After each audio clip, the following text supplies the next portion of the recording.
APP Alpha et je suis également référente parcours apprenant agile. Voilà. Merci. Laurent? Oui, bonjour. Laurent Aroueté, je suis CIP au CAPS à Saint-Sever à Rouen. Et j'ai eu la chance, il y a quelques années, de suivre la formation une POEC sur l'APP. Il y a quelques années, c'est pas si vieux que ça, Laurent, quand même. Ouais. Non, non, non. Février 2022, si je me souviens bien. Excellente mémoire. Voilà. Ok, mais écoutez, je vous remercie. Le hasard fait qu'en fait, il y a beaucoup d'APP présents aujourd'hui. Il y a d'autres personnes qui s'étaient inscrites, mais bon, je ne les vois pas arriver. On ne va pas pénaliser ceux qui sont là à l'heure pour commencer. Donc, je vous remercie d'avoir montré de l'intérêt pour cette histoire de communication consciente et positive. Donc, je vais vous présenter le programme de notre petit atelier. Donc, je vais vous présenter dans un premier temps la communication consciente et positive, ce que c'est, à quoi ça sert, comment ça fonctionne, qu'est-ce qu'il y a à l'intérieur, en fait, qu'est-ce que je mets là-dedans. Et ensuite, on va expliquer comment la communication consciente et positive permet de valoriser l'invisible, pour ensuite avoir une petite expérimentation. Et je remercie Lucille d'avance de bien vouloir se prêter au jeu et justement de voir comment on va valoriser l'invisible en utilisant la communication consciente et positive. Et ensuite, toutes les questions, réponses que vous avez envie, les commentaires, et finir par un petit WooClap pour avoir votre avis sur ce premier atelier découverte que je vous propose. Voilà. Est-ce que ça vous convient? Nickel chrome, super. Okay. Alors, on est parti sur la communication consciente et positive. Qu'est-ce que c'est? Alors, on va dire que c'est comme une recette de cuisine. Je prends une dose de pratique réflexive. Donc là, pratiquement, tout le monde sait ce que c'est que la pratique réflexive. Je rajoute une petite dose de communication non violente. Je commence déjà à mélanger ça. Et puis ensuite, je vais rajouter un peu d'intelligence émotionnelle à même niveau pour finir avec aussi la pédagogie de la réussite.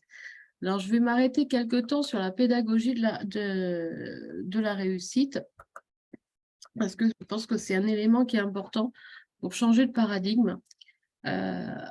Oui, je suis d'accord. On apprend de ses erreurs, le retour sur expérience, l'analyse des erreurs, on apprend par les échecs et on peut s'améliorer.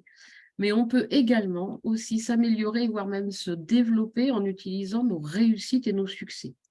Donc, c'est vrai que la communication consciente et positive va surtout s'arrêter sur les réussites et sur l'analyse des réussites, sur qu'est-ce qu'on a mis en œuvre, comment on s'y est pris, qu'est-ce qu'on a ressenti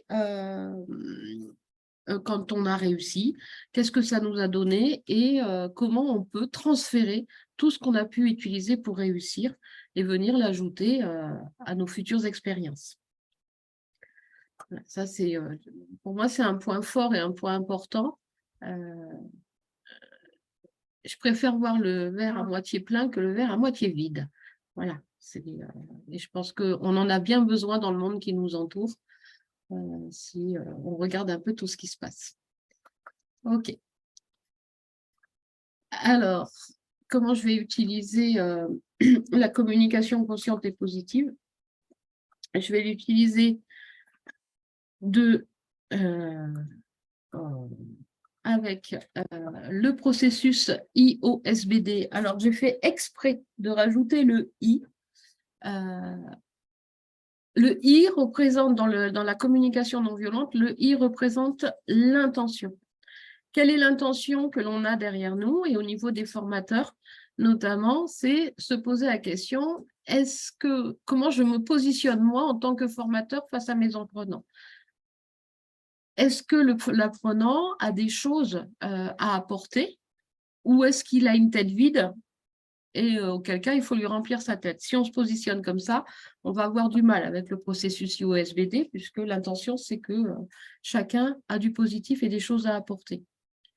Donc, c'est grâce à la communication non violente, en fait, et avec ce processus-là, qu'on va pouvoir instaurer une relation de partenaire entre nous et les apprenants.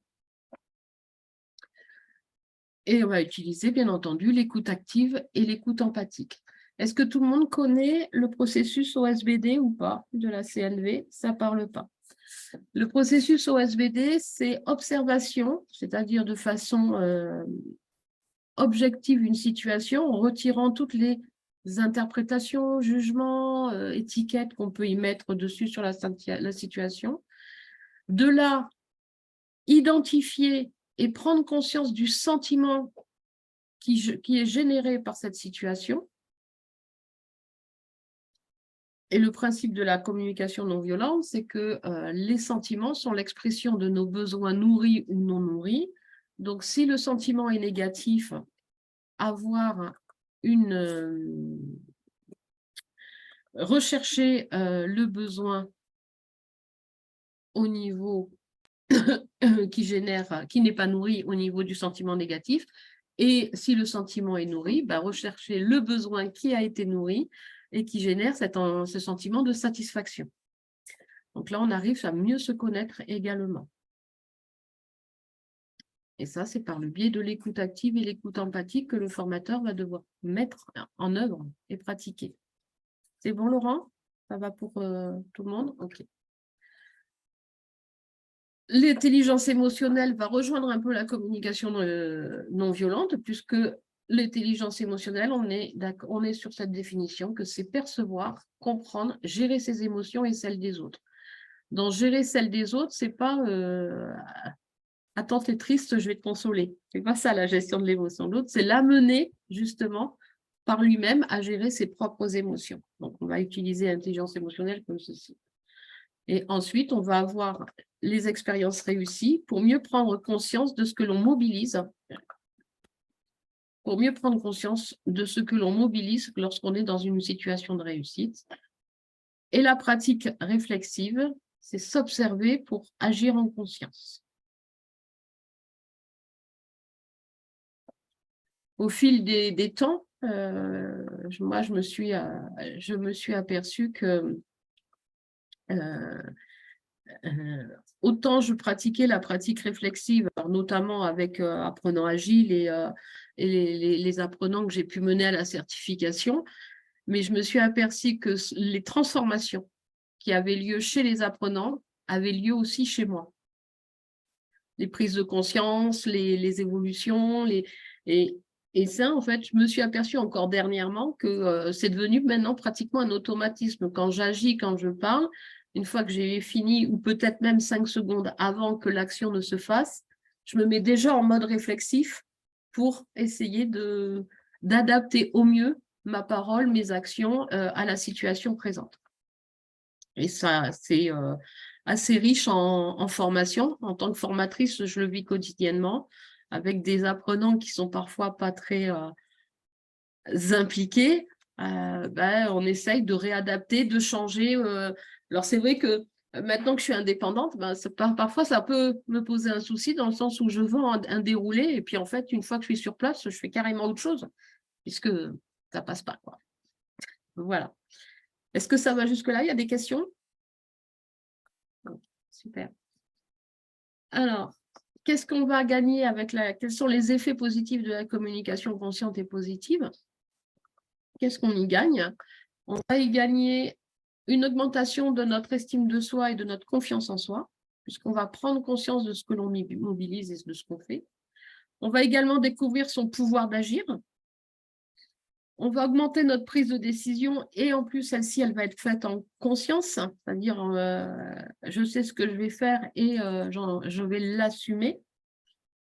Et en même temps, on va maîtriser une partie de l'inconscience dans nos actions, c'est-à-dire tout ce qui va relever de l'automatisme, on va pouvoir le casser. Mais on va aussi, je pense à ça, on va aussi ralentir. On va aussi choisir de se donner le temps de comprendre ce que l'on fait et comment on agit.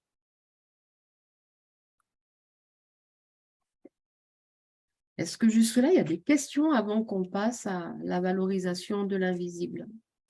C'est clair pour tout le monde? C'est un peu schmilblick. Vous reconnaissez la perche-attitude, hein? D'accord. Alors, valoriser la communication, valoriser l'invisible. Donc là, on retrouve effectivement l'inspiration apprenant agile avec la communication consciente et positive. C'est faciliter le retour à la phase de compétence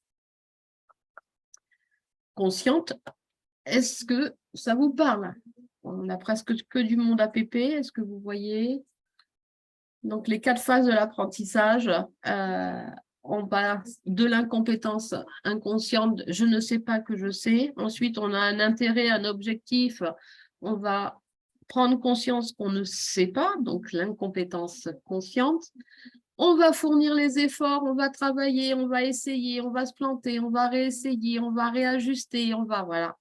Pour arriver à la phase de compétence consciente jusqu'au moment où ça redevient des automatismes, auquel cas on est dans la compétence inconsciente. Valoriser l'invisible, c'est quoi? C'est permettre et c'est accompagner les personnes à revenir à la phase numéro 3, c'est-à-dire à la phase de compétence consciente.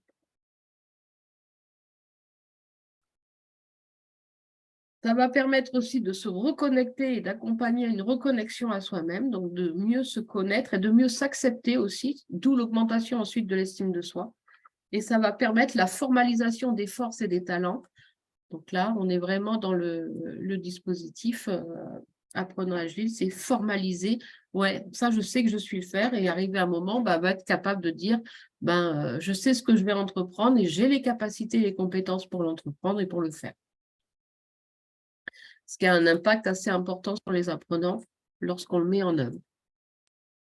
Et c'est là où on voit les transformations. Je pense que Valérie, qui a déjà mené des personnes jusqu'à la certification, s'en est bien aperçue. Donc, ça va. Donc, c'est vrai que c'est un mélange. Je n'ai rien inventé. J'ai juste associé et pris conscience. C'est-à-dire, c'est par la réflexivité que je suis arrivée à me dire, mais qu'est-ce que tu fais, toi, pour que toi, ça te transforme et que les autres confient. Et c'est à ce moment-là où ça m'a pris un peu de temps quand même. J'ai pris du temps à réfléchir, où je me suis bien rendu compte que d'un côté, il y avait la CNV, les apports que j'avais avec la CNV. De l'autre côté, tous les apports avec la démarche en APP, parce que, faut être honnête, elle cimente bien ma façon de fonctionner. Et l'intelligence collective associée à la pratique réflexive. Et ça, c'est encore l'APP. On est OK. Alors, Lucille, est-ce que tu es OK pour qu'on essaye de décortiquer en mode communication consciente et positive ton expérience, une expérience positive? Est-ce que tu es OK là-dessus? C'est bon Je pour toi? suis volontaire. Tu m'as pas obligée. Je viens de mon propre gré. Merci, Lucille. Alors, de quelle expérience tu veux nous parler, Lucille? Alors, moi, je pensais à une expérience relativement récente où j'ai dû en fait animer un webinaire pour le compte du Cariforef où il y avait énormément d'inscrits et ça m'avait assez challengée sur la partie prise de parole en public et puis sur l'événement en lui-même. Voilà. Donc, je vais prendre cet événement-là qui est le plus récent et le plus challengeant. Challengeant, c'est pourquoi? C'est parce que c'est difficile pour toi? C'était quelque chose que... Alors, j'avais eu des expériences précédentes sur la prise de parole. En fait, c'est assez paradoxal parce que je suis formatrice et du coup, la prise de parole, c'est du quotidien pour une formatrice ou un formateur. Par contre, dès qu'il y a de l'enjeu ou dès qu'il y a trop de monde, je me suis mise à bugger en fait il y a quelques temps de ça. Donc, il y a plusieurs années, je me suis rendu compte du bug que ça générait quand il y avait trop de monde et quand il y avait trop d'enjeux. Donc, c'est devenu un peu mon bâton de pèlerin d'essayer de d'aller vers cette peur, en fait, puisque c'était une peur hein, qui fait que quand je démarre ma prise de parole, j'ai la voix qui tremble, voilà, je fais un peu en apnée, j'essaye de catapulter au plus vite ce que j'ai à dire. Donc, c'était assez compliqué et j'en ai fait un peu ma mission d'arriver à dépasser ce truc-là. Et donc, l'événement le plus marquant où j'ai eu ce sentiment justement d'arriver à enfin monter cette montagne, c'était sur ce webinaire-là où il y avait somme toute nombreuses personnes avec gros enjeux. Voilà. D'accord. Et est-ce que tu peux, donc tu as réussi et finalement ça s'est bien passé? Ça s'est très bien passé. Alors, j'ai beaucoup préparé en amont pour que ça se passe bien. Mais à la fin du webinaire, ben, je me suis sentie hyper satisfaite et hyper soulagée parce que j'ai eu de très bons retours immédiats en fait, de la part des gens qui avaient participé. J'ai eu plein de messages en privé sur LinkedIn et tout derrière. Donc, ça m'a fait vraiment Un boost. un boost avec en plus des qualificatifs du style c'était super inspirant, donc oui, c'est venu clairement alimenter ma jauge de satisfaction et de sentiment d'efficacité personnelle, on va dire ça comme ça. Ouais. Avec en même temps un double sentiment de soulagement et de ça y est, c'était fini, quoi. Soulagé et vidé en même temps. Donc, à la fois pleine voilà, d'adrénaline parce que c'était fait et en même temps hyper vidée parce que c'était fait aussi. Ouais, c'est clair. Alors, dis-moi, comment tu as fait donc donc tu as préparé les contenus, le support, donc ça c'était en temps de préparation, en amont. C'est ça. Donc, en fait, j'ai démarré par la préparation du programme et des contenus parce que je mets à cœur le fait d'être exemplaire entre ce que je dis et ce que j'essaye d'apporter, c'est-à-dire que arriver à faire quelque chose d'interactif sur un webinaire à plus de 150 personnes, c'était quand même un challenge. Donc, arriver à monter une ingénierie sur une animation qui durait quand même 2 heures à distance, c'était pas rien, c'était pas juste 20 minutes. Donc, j'ai beaucoup travaillé en amont, à la fois sur les supports, mais aussi, du coup, sur identifier et prévoir toute la partie gestion du stress, en fait, parce que je savais ce qui me faisait stresser et j'ai beaucoup travaillé, pas forcément sur le contenu, mais sur de la cohérence cardiaque, sur des outils qui m'ont permis de gérer mon stress, un peu de méditation, d'aller marcher en nature et d'arriver vraiment une semaine avant, un peu comme un sportif de haut niveau qui se prépare à faire une compète. Là, c'était pareil. Où du coup, j'ai préparé ça et à la fois, je savais que ma zone de fragilité, c'est sur le premier quart d'heure, en fait. Et ce premier quart d'heure-là, je l'ai répété 50 000 fois à l'oral. En fait, je l'avais pour le mettre en mode automatique et que ça sorte comme ça, que ma phrase d'accroche, elle sorte, que du coup, le premier quart d'heure, voilà, je sais que je suis en zone de stress maximum et il faut que ça soit automatique pour que ça soit fluide. Donc là, tu as répété. Voilà, là, c'était pas du par cœur, mais je me suis inscrite à des cours de théâtre aussi. Donc, ouais, j'ai mis un peu le paquet parce que pour moi, il y avait un très gros enjeu sur cet événement-là. Super. Il y a autre chose que tu avais travaillé aussi, d'important, non? La phrase d'accroche, la congruence. La congruence, après, je sais plus ce que je t'avais mentionné, tu es en train d'essayer de m'indiquer un truc que je t'avais dit préalablement, c'est ça? Voilà. Tu m'inceptionnes. Tu peux me donner un autre indice parce que là, ça ne me vient pas tout de suite. Tu avais mis en indice tout ce qui était sur la phrase d'accroche pour la motivation. Voilà, en fait, oui, en fait, je voulais tout de suite que dans les 5 premières secondes, ça capte l'attention, ça fasse ça soit vraiment différent par rapport à un webinaire dont ils avaient l'habitude sur le Carrefour-F, ou parce que moi, mon approche, c'est une pédagogie différente, c'est ce que j'appelle la pédagogie augmentée. Donc, voilà, je veux être alignée par rapport à ce que je dis, je veux que ce soit différent et forcément, quand tu veux être différent, ça te demande d'aller chercher d'autres choses. Donc, typiquement, j'ai cherché longtemps ma phrase d'accroche pour que, tac, ça fasse ce qu'on appelle le hameçon pédagogique. Avec, voilà, Myrna dit un autre challenge pour demain, 1h15 de live. 1h15 de live. Tu t'inscris au théâtre, Myrna? Ça va être court pour faire le cours de théâtre dans le train. Mais... Ok. Donc après, il y a eu toute la partie aussi où tu as travaillé avec la cohérence cardiaque, ce dont tu as déjà parlé. Oui, sur la gestion du stress et sur le Ouais. corporel, parce que Ouais. en fait, ça m'est déjà arrivé sur les prises de parole d'avoir carrément le souffle coupé, où là, il n'y a plus rien qui sort et c'est un vrai handicap. Mhm. Donc, je savais que mon corps allait me faire des petites blagues, sans doute, et qu'il fallait que je lui fasse comprendre que ce n'était pas de la vraie peur, mais c'était de la fausse peur et qu'il fallait qu'on aille ensemble tranquillement sur cet événement. Que tu n'étais pas en danger. Que je n'étais pas en danger de mort immédiate et Ouais, que ouais. c'était juste une perception primitive de la peur du regard des autres et du jugement. Ok, d'accord. Tu as eu un petit bug à un moment sur l'animation de l'atelier, tu te souviens? En fait, il y a eu un souci à un moment parce qu'il y avait effectivement, j'avais pas anticipé que le fait d'être 150 en simultané sur un outil allait faire exploser l'outil. Et c'est ce qui s'est passé. Donc, en fait, c'était justement sur le moment d'interactivité que j'avais proposé, où j'ai proposé à 150 personnes d'aller tester les outils que j'étais en train de présenter. Et je n'avais pas du tout pensé qu'en fait, les serveurs ne tiendraient pas les connexions simultanées. Voilà, donc ça a planté, mais comme je les avais mis en sous-groupe et que je me suis baladée dans les sous-groupes à ce moment-là, sur les 150, donc ça faisait 15 groupes de 10.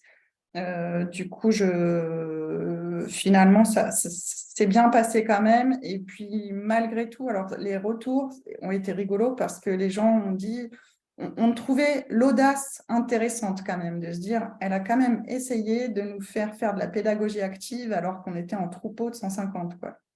Donc, finalement, même si ça a foiré sur le côté technique, il y a quand même eu une reconnaissance du fait d'avoir osé et d'avoir eu l'audace d'essayer.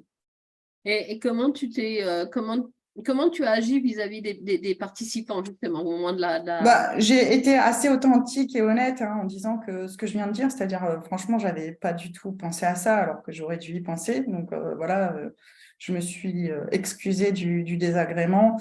Et en même temps, certains avaient pu commencer à avoir l'outil. Et du coup, aussi, j'avais présenté, moi, précédemment. Donc, ça n'a pas réduit l'intérêt pour l'outil. Au contraire, ça a presque généré de la frustration qui a fait que derrière, ils sont allés voir l'outil en question, en fait, parce qu'ils se sont dit, ah, ça avait l'air intéressant.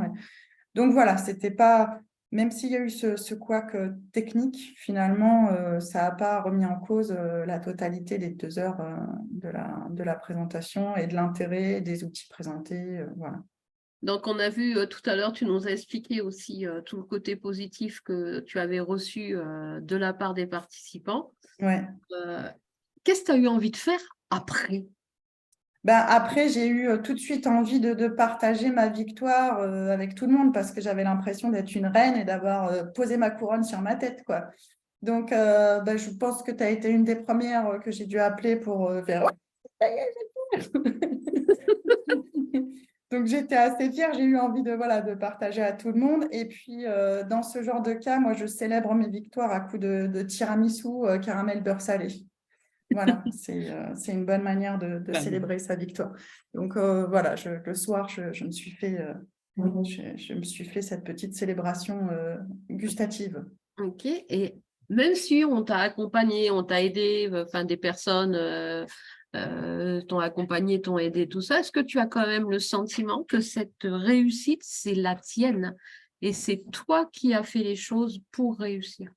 Totalement, parce que si j'avais pas, tu vois, demandé de l'aide sur les cours de théâtre et être allée chercher, j'ai demandé à une autre personne qui avait déjà animé sur le Cariforef, tu vois, qui est venue me donner plein de conseils, etc. Donc, si moi, j'avais pas eu l'initiative de la demande d'aide ou de la demande de retour d'expérience, il se serait rien passé.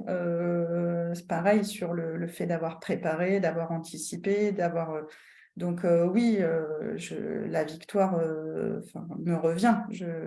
Alors ça fait prétentieux de dire ça, mais en même temps, c'est un peu vrai, hein. On a honte d'être fier de soi, mais moi, ça va, je commence à ne plus avoir honte.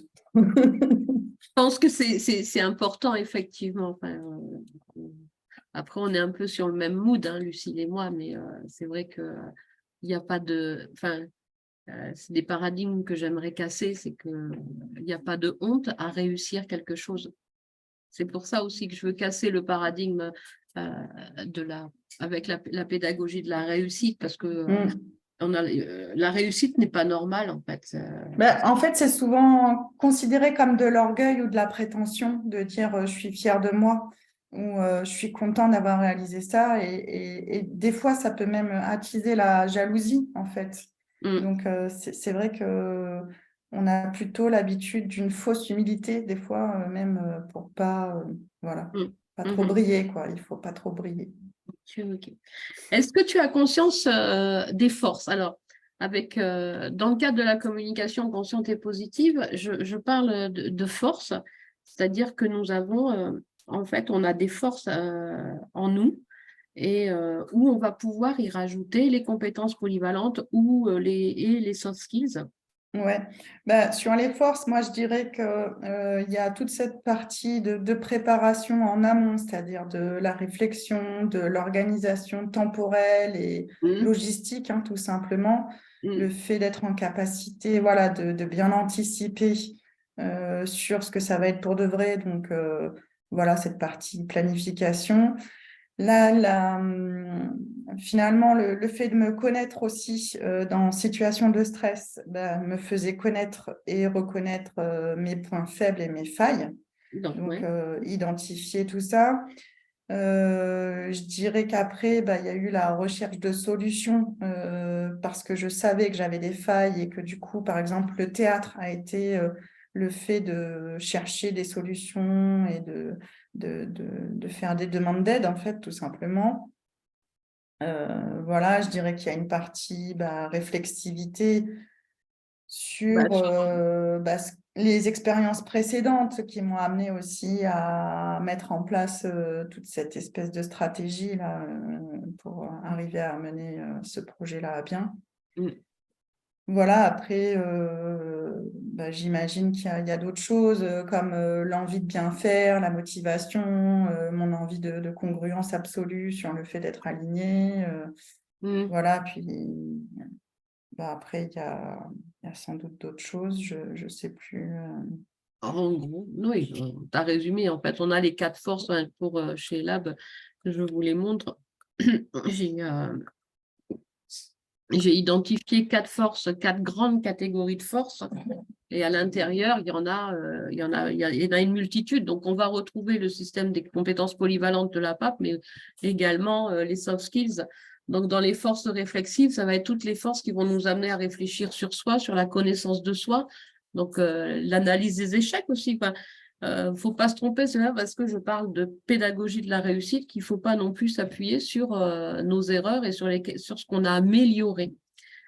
Connaissance de soi, la spiritualité, l'auto-évaluation, l'alignement.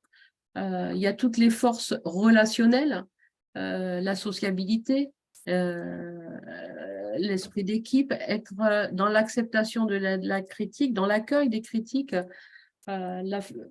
et toutes les autres choses. Ensuite, en communication, tout ce qui va être communication, assertivité, congruence, l'expression orale, l'expression écrite, l'écoute active, l'écoute empathique et pour finir, les forces organisationnelles, discernement, autonomie, analyse, créativité, prise de décision, etc.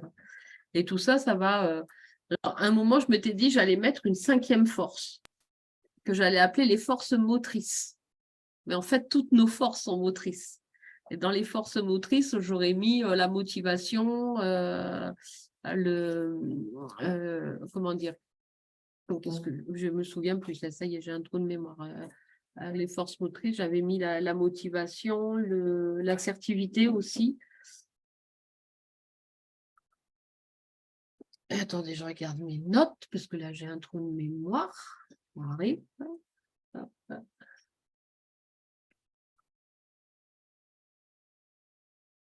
l'équité, l'adaptabilité, la fiabilité, voilà. C'est tout ce qui est plus la persévérance, l'ouverture d'esprit. En fait, pourquoi elles sont motrices? Parce que c'est elles qui vont faire qu'en fait, on va aller chercher les autres. Mais finalement, toutes les autres, elles sont aussi motrices. Donc, j'ouvre la page à des propositions pour trouver un autre adjectif que force motrice. Et je lancerai la 5e partie. OK. Merci, Lucie. Donc, avec tout ça, est-ce que vous avez pu regarder un petit peu comment j'ai procédé pour interviewer Lucille? Donc, je lui ai demandé dans un premier temps d'exposer la situation. Voilà. J'ai également recueilli les ressentis pour faire intervenir l'intelligence émotionnelle. Le côté explicitation, qu'est-ce que tu as fait, comment tu t'y es pris exactement, et identifier les forces qu'elle avait mobilisées. Donc, la méthode, elle s'est observée agir pour pouvoir agir prochainement en conscience, pardon. Identifier les situations et expériences positives et négatives, identifier les forces mobilisées dans les actions et les décisions, décortiquer ce qui motive à agir, prendre conscience de l'intérêt des forces et transférer les forces dans des situations variées. Donc ça, c'est la 2e partie. Est-ce que tu as pu réutiliser dernièrement ces forces, Lucille? Oui, puisque du coup, j'ai participé donc hier au lancement du Tropisme Learning Lab, donc, qui est un nouveau projet que je suis en train de co-fonder avec d'autres partenaires. Et ben, j'avais encore une présentation orale à faire, cette fois-ci pas forcément devant nombreuses personnes, mais avec beaucoup d'enjeux puisque j'avais la région en face de moi. Donc là, l'enjeu était très élevé.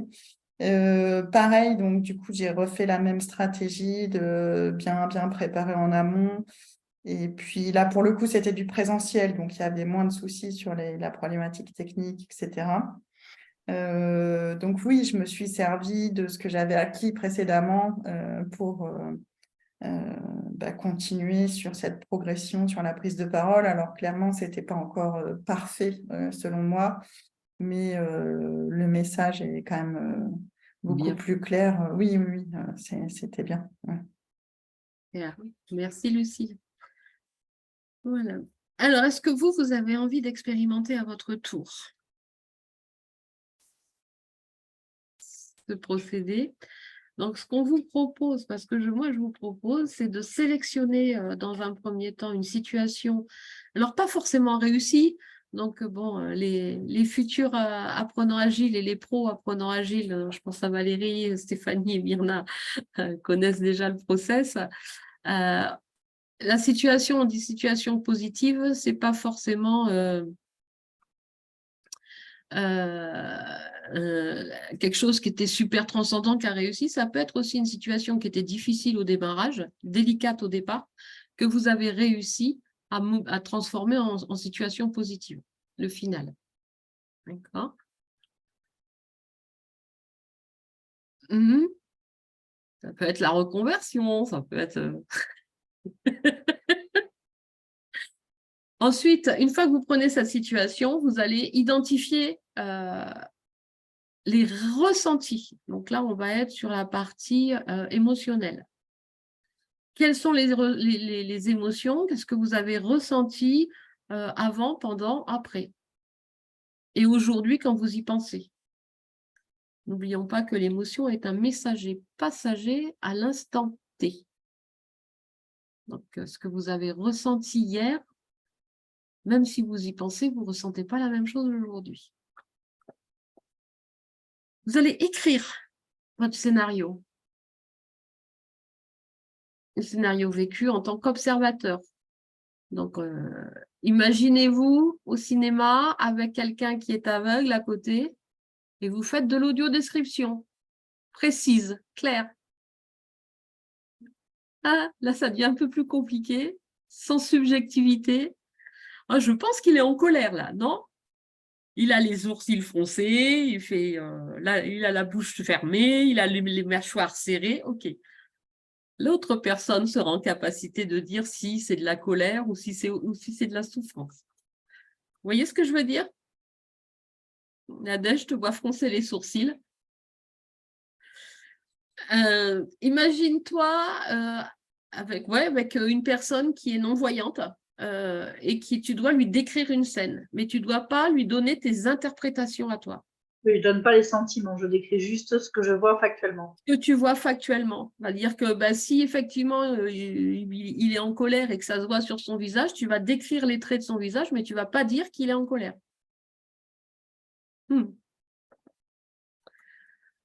Voilà. Et c'est toi qui es en train de faire les choses. C'est ton film que tu regardes. D'accord? Et là, tu vas identifier chacune de tes actions. Je prends, qu'est-ce que je fais? Je ne sais pas. J'ai dit ou j'ai parlé, ou j'ai appelé un tel. Là, donc, qu'est-ce que tu as fait? Tu as communiqué. Tu as utilisé l'expression orale ou tu as utilisé l'expression écrite en tapant le numéro de téléphone. Enfin, voilà. D'accord? Il faut essayer d'être le plus concret et le plus ras des pâquerettes possible. Donc, de tout décortiquer au maximum. Et ensuite, de relier vos actions aux forces. C'est-à-dire, quand tu appelles un tel, quelles sont les forces que tu vas mobiliser? Dans ce que tu dis, peut-être que tu vas utiliser une force organisationnelle, peut-être que tu vas utiliser une force... Donc, pour se faire les forces, je vous les enverrai par mail avec la liste. Et après, vous allez vous interroger sur ce que vous allez pouvoir transférer dans d'autres situations pour rendre quelque chose de positif. C'est un travail introspectif, on est bien d'accord. Et une fois que c'est fait, vous m'envoyez tout ça et puis je vous offre ensuite le feedback personnalisé. Est-ce que c'est OK pour vous? Oui. Y a-t-il des questions? J'avais prévu effectivement une petite vingtaine de minutes pour échanger, voir un peu comment tu peux transposer. Je pense que Valérie, peut-être, elle retrouve dans tout ça tout ce qu'elle fait naturellement avec Apprenant Agile. Myrna, c'est dommage. Qu'est-ce que tu en penses, Myrna? Myrna, on ne peut pas l'entendre, mais sûre qu'elle aura plein d'idées. Une situation professionnelle ou une situation du quotidien? Comme tu veux, ça restera entre toi et moi, Nadège.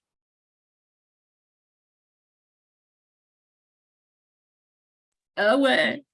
Pour moi, c'est très facile d'en trouver pour les autres, mais très difficile d'en trouver pour moi, je vous le dis. Ah. Et pourtant, il y en a. Moi, Letty, j'en vois plein pour toi. Si je suis à court, tu me donneras des exemples. Ouais. Voilà. Nathalie, Stéphanie.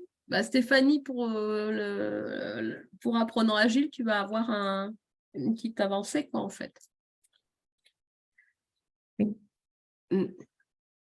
Nathalie, tu le sens comment? Je suis un petit peu comme Laetitia, c'est plus difficile quand c'est de soi que des autres. Et il faut te l'envoyer dans combien de temps? Non limité. OK. Nos limites, ouais. Mallory, je ne sais pas si vous avez eu le temps de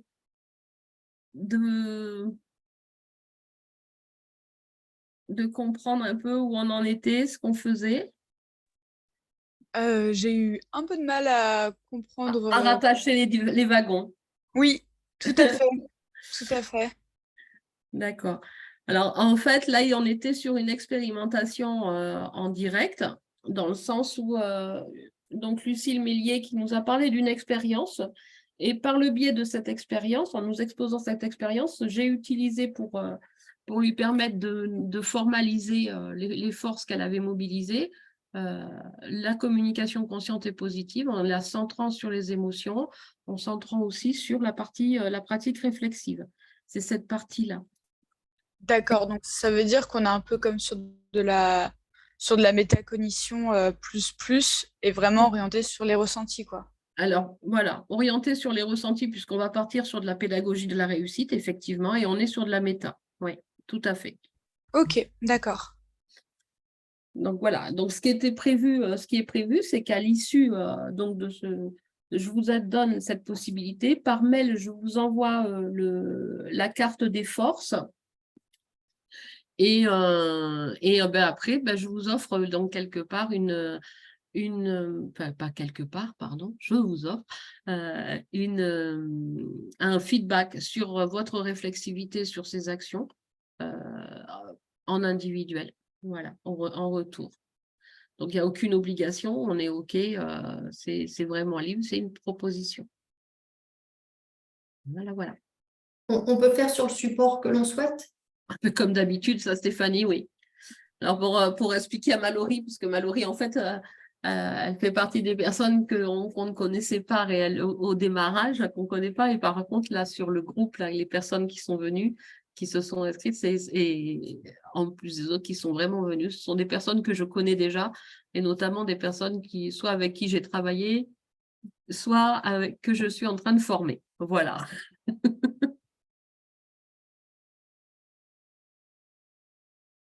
Est-ce qu'il y a des questions? C'est clair? Est-ce que vous connaissez WooClap, hein? Tout le monde connaît WooClap? Ouais, alors je vais vous proposer de vous connecter à WooClap. Nathalie, c'est bon maintenant, hein, normalement.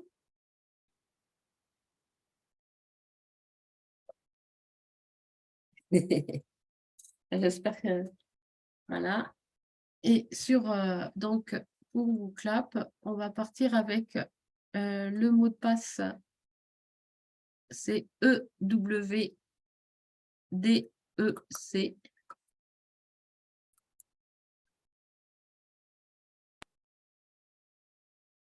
Votre opinion compte. Donc, pour chacune des colonnes, est-ce que vous pourriez nous dire ce que vous avez aimé, ce que vous avez trouvé intéressant et ce que vous avez envie de dire sur cette expérience? 7 avec 2 TE, s'il vous plaît. Excusez la coquille.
Vous mettez souvent la technique de questionnement et le protocole de questionnement, quelque chose, un élément qui est intéressant. Il n'y a jamais de pourquoi en communication consciente et positive. Le pourquoi ayant tendance à apporter une justification et à amener chez l'autre un sentiment d'accusation où il a besoin de se justifier alors qu'on n'est pas dans la justification.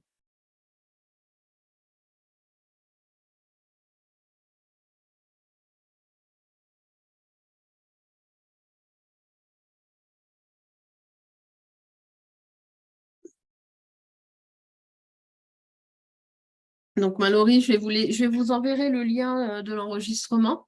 Et si vous souhaitez avoir des approfondissements et des questionnements, vous n'hésitez pas, je resterai disponible.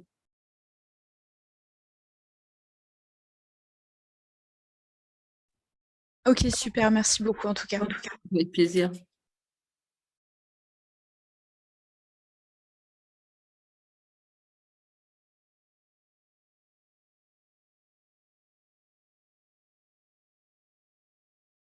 Ouais, n'hésitez pas, je compte sur vous pour trouver la 5e force, hein, le nom de la 5e force. Parce que c'est force bleue, force rouge, force jaune, force verte. Pour les vieux.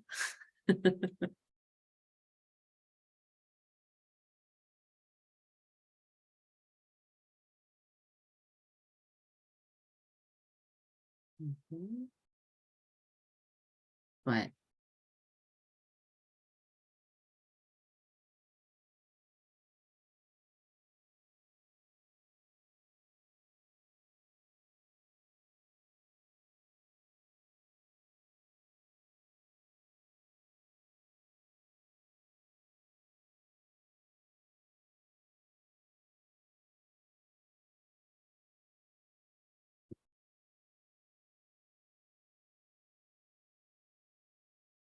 Ok, bah, écoutez, je vous remercie. Si vous avez, c'est bon, tout le monde a fini.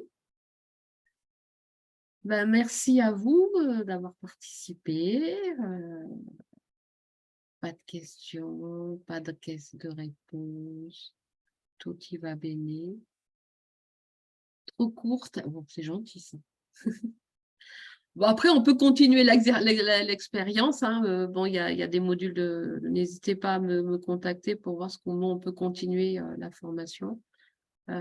Bon, pour ceux de la PAP, sachez que je reprends tout ce principe-là dans une formation qui est proposée à la PAP, mais que je propose aussi à l'extérieur, qui s'appelle « Développer sa posture d'accompagnateur par la communication consciente et positive ». Au niveau de la PAP, il y a une session qui est prévue en octobre, je crois. Et après, je le fais aussi à l'extérieur. Et je fais une session en septembre en présentiel à Valence d'Agen. Non, à Saint-Nicolas-de-la-Grave, pardon, dans un superbe environnement. Voilà, voilà.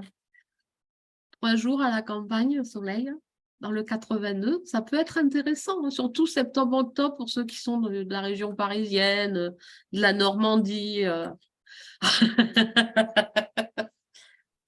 On a encore la piscine et tout, voilà. Ok, bah écoutez, je vous remercie beaucoup, je vous libère et puis j'espère que ça vous a plu et que on en rediscutera autour. N'hésitez pas non plus à envoyer vos avis et voilà. J'ai pas vu. Avec plaisir, Myrna. Merci, Lucille, à toi. Merci de ta participation. Et à très bientôt, j'espère. Bah, sinon, on se voit beaucoup. À bientôt. Tu peux appeler à Nadège, il n'y a pas de souci, quand tu veux. Au revoir. Avec plaisir, Nathalie, pareillement. Bonne chance, hein, Myrna.